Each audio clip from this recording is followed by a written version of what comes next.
The next speech will be given by a speaker who is doing a CC4 speech. Before I call her on the stage, I would like to call her evaluator, Toastmaster Sumi, to read about her project objectives. Good afternoon, Toastmasters and guests. Toastmaster Janani is giving CC number 4 from the Competition Communication Manual, How to Say. The objectives are: select the right words and sentence structure to communicate your ideas clearly, accurately and vividly. Use rhetorical devices to enhance and emphasize ideas. Eliminate jargon and unnecessary words. Use correct grammar. Timer, please note time is 5 to 7 minutes. All the best. Yeah, to speak about the next speaker, she is the youngest Medley, one who is doing her journalism in MOB Vaishnav College. When I asked her about the theme, she said, happiness is only real when you have someone to share with. If you tell that you're happy and you don't have anyone to share with, there's no use. That was well said, Janani. Well, to speak more about her, she is someone who is very good at giving nicknames. Well, if you don't have a nickname, at the end of the meetings, get a nickname from me. And I will share the nickname what I have given her at the end of her speech. Let's put our hands together and welcome Toastmaster Janani. Rainwater harvesting recipes. Toastmaster Janani. In my short life of 18 years, I have made extremely terrible decisions. But I consider the worst decision I have made to be when I decided to go from November 3rd to November 13th for a trip to Bombay. I took off with great excitement. I was leaving Chennai weather behind. And Bombay weather didn't disappoint me. I was in full sun and blinding heat. But I didn't know what I was leaving behind. On the plane back to Chennai, my father called me and said, Janani, you wouldn't believe what's been going on. You're missing the equivalent of an alien disaster zone in Chennai. Get back here fast. I was completely shocked. What could he mean? I found out when I stepped out of the airport, and what I saw first was a new Dal Lake of Kashmir had been set in Chennai. And my first reaction was such joy because, I love rain. I absolutely love rain. Rain and I have had such a good relationship since I was 5 years old. I love sitting with my father, complaining about rain, saying, I want more rain. This isn't enough. I want floods. Nothing will make me happy except floods because all the things associated with rain are amazing. Music, bhajis and samosas. I wanted them all. And Appa said, Jani, yes, it's rain and it's going to rain. But what he said next actually brought me down from my rain-induced joy cloud. My words had come true. We had floods.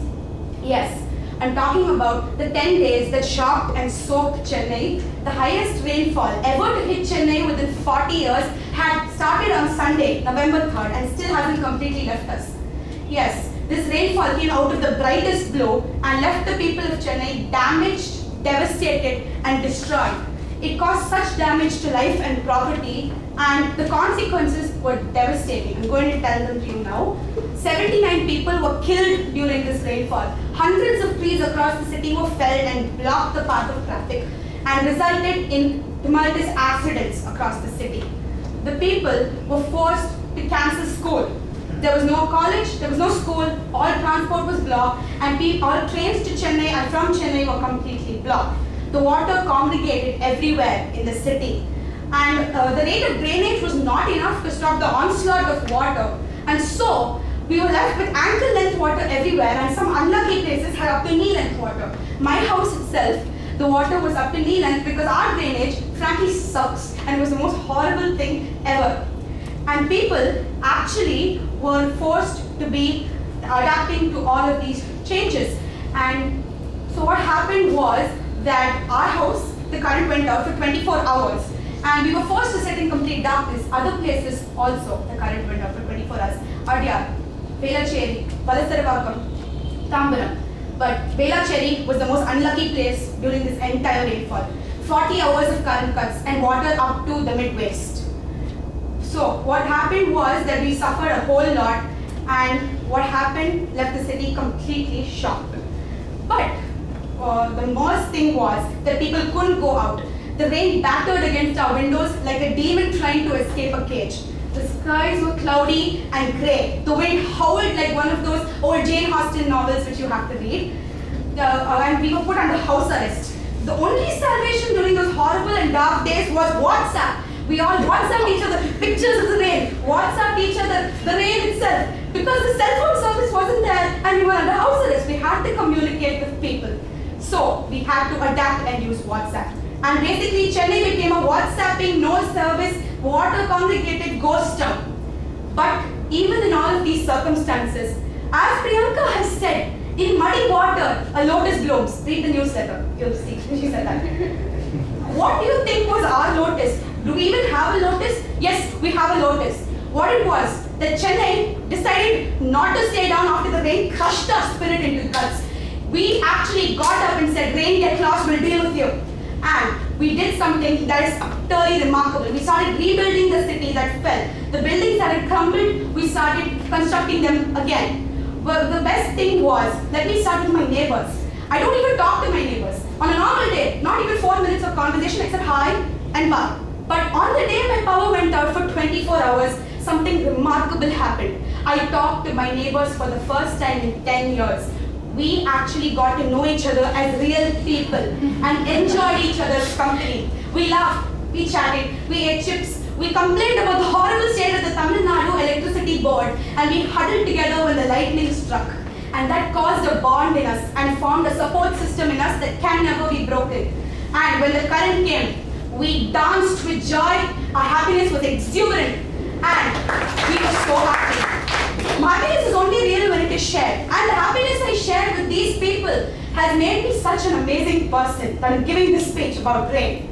Another thing was, I stood in waist-deep water and tried to bail out water from my house and throw it back, despite the cars coming and pushing the water back every second. And the officers of the city have shown their bravery. They stood on street corners to divert traffic from those brave people who actually went to work, despite the government saying, stay at home. And those schools that decided to work, the traffic helped redirect those too. The people offered to evacuate people with one phone call. Monsoon helplines were set up for people to call if you needed relief. Ola cabs did something remarkable. They set up a boat service across the city to evacuate people, which also provided jobs for women rowers across the city. And homeless people were offered food and blankets by those brave people who stood in the corner handing out food and blankets. Despite the fact that they had to stand in knee-deep water and it required them to think about someone other than themselves, they did this. They did this for those homeless people and they deserve a huge amount of gratitude for that. And the best thing I consider was the reaction of the people around me. My grandfather walked out in pouring rain to check on us when we said we didn't have power. And he bruised his finger, fell down in a pit in the process. But he said it was worth it to see us so happy and safe. And my friends called and checked up on me from different cities despite the fact that they had other things to do. We was resilient, we were strong. The spirit of our humanity and generosity was as brilliant as the sun that wasn't there. We were strong, we were resilient, we were determined, we were generous. Our hearts beat as one. We were one when we needed to be. And look what we have generated. We are rebuilding. People have died. People are homeless. The water is still drying on the streets. Our memories are still fresh. But when you look at that sun over there, that big golden apple of energy, don't you feel like Hanuman and want to just run across it, grab the sun, hold it to you and never let it go? Every time I look at that sun, I will be reminded of our generosity, our humanity, our kindness, our resilience. Chennai is India rubber. We will bounce back no matter how hard you push us. And this riveting incident harvested our resilience as much as our rainwater. And we will continue to be that way. Thank you.